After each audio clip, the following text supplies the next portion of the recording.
Hello दोस्तों, NCERT books में आपका स्वागत है। भाग 14 मेरा एक निजी अनुभव।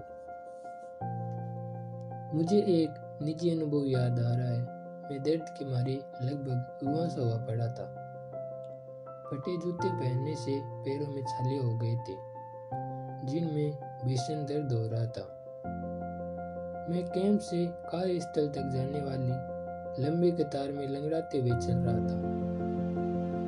उस समय बहुत ठंडी और तेज हवाएं चल रही थी, जो मानो भीतर तक हड्डियों को छेदती जा रही थी। मैं अपने दैनिक जीवन की छोटी मोटी परेशानियों के बारे में सोच रहा था। आज रात खाने को क्या मिलेगा? अगर फालतू राशन में सॉसेज का टुकड़ा मिला तो क्या मुझे इसके बदले में डबल रोटी का एक टुकड़ा ले लेना चाहिए? क्या मुझे 15 दिन पहले बोनस में मिली अपनी आखिरी सिगरेट के बदले में एक कटोरा सूप ले लेना चाहिए? मुझे अपने जूते के फीतों के स्थान पर बांधने वाले तार का टुकड़ा कहाँ से मिल सकता था? क्या मैं सही समय पर अपने दिल से मिल सकूंगा, जिसके साथ रोज काम करता हूँ, या फिर मुझे किसी बेरहम फोरमैन के तले काम करना होगा? मैं कापों के साथ अच्छे संबंध कैसे बना सकता हूँ, जो मुझे इस रोज की जानलेवा कदमताल से बचाकर कैंप में ही कहीं काम दिलवा सके? मैं हर रोज हर समय अपने दिमाग में चल रही इन छोटी मोटी बातों से तंग आ गया था। मैंने अपने दिमाग को दूसरी ओर लगाने की कोशिश की। अचानक मैंने खुद को रोशन, गर्म और अच्छे मंच पर पाया, जो एक भाषण कक्ष में बना हुआ था। मेरे सामने सुंदर गद्दियों वाली आरामदायक कुर्सियों पर सामान्य लोग बैठे हुए थे। मैं यातना शिविर के मनोविज्ञान पर भाषण दे रहा था। उस समय जो कुछ भी मेरे लिए यातनादायक था, उसे देखने का नजरिया अचानक ही बदल गया, और उसे मैं विज्ञान की दृष्टि से लोगों को समझाने लगा। इस तरह मैं कैंप में कम से कम उन क्षणों के कष्ट और पीड़ा से उबरने का उपाय तो पा ही लेता था, और उन्हें इस तरह देखने लगता था मानो वे बीते कल की बातें हों। उस समय मैं खुद को और अपनी परेशानियों को मनोवैज्ञानिक अध्ययन का विषय बना देता। स्पिनोजा ने अपने एथिक्स में कहा है, जो भी भाव हमारे लिए कष्ट का कारण बन रहा हो, अगर हम उसके प्रति एक स्पष्ट और सटीक भाव विकसित कर लें तो उसका कष्ट उसी समय समाप्त हो जाता है। भविष्य के प्रति अविश्वास। जो बंदी अपने भविष्य के प्रति विश्वास खो देता, उसका भविष्य अभिशापित हो जाता। अपने भविष्य के प्रति विश्वास खोने के बाद वह अपना आध्यात्मिक प्रभाव भी खो देता। वह खुद को नीचे गिराते हुए मानसिक व भौतिक क्षय के हवाले कर देता। ऐसा अचानक किसी संकट के रूप में होता, जिसके लक्षण अनुभवी कैंप निवासियों के लक्षणों के समान ही होते।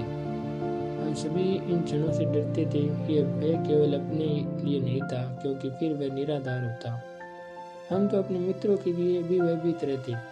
अक्सर ये सब वहाँ से आरंभ होता जब कोई बंदी सुबह उठकर कपड़े बदलने, नहाने या परेड ग्राउंड में जाने से इनकार कर देता।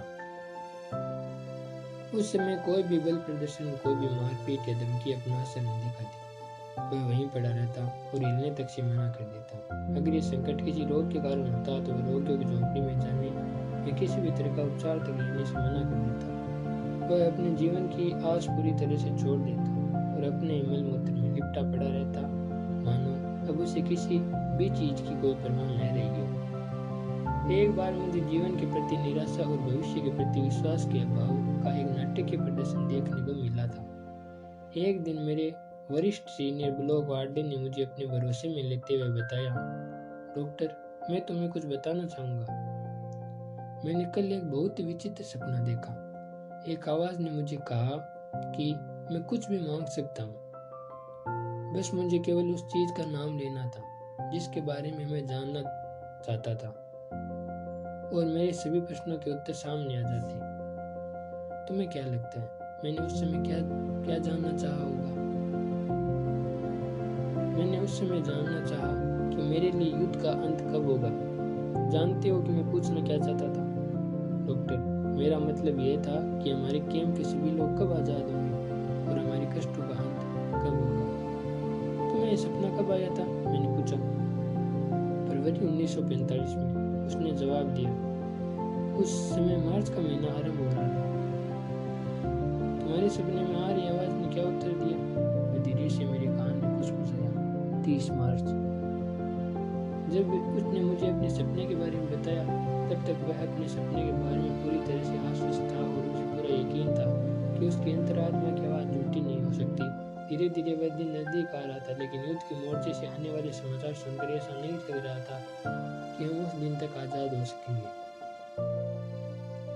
29 मार्च को अचानक उस व्यक्ति को तेज बुखार हो गया। 30 मार्च को उसने अपनी सारी पीड़ाओं के अंत का भविष्य देखा था।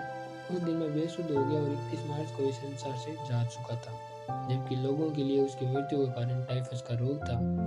जो लोग ये जानते हैं कि किसी मनुष्य की मानसिक अवस्था, उसके साहस व आशा या फिर उनकी कमी के बीच तथा शरीर की रोग प्रतिरोधक क्षमता के बीच क्या संबंध होता है, वे इसके भयंकर प्रभावों को देख सकते हैं। मेरे दोस्त की मौत इसलिए हुई क्योंकि उसने अपने लिए जिस आज़ादी की अपेक्षा की थी वह उसे नहीं मिली और वह बुरी तरह से टूट गया। इस तरह शरीर की रोग प्रतिरोधक क्षमता घटी और वह रोग की चपेट में आ गया। भविष्य पर उसका भरोसा और जीने की आस खत्म होते ही उसका शरीर रोग से ग्रस्त हो गया। और अगर इस तरह देखा जाए तो उसके मन से उठी आवाज ने गलत तो नहीं कहा था। कैंप में मृत्यु दर। इस एक मामले से जुड़े निरीक्षण और नतीजे उन बातों से मिलते थे जिनके बारे में मुझे कैंप के डॉक्टर से पता चला।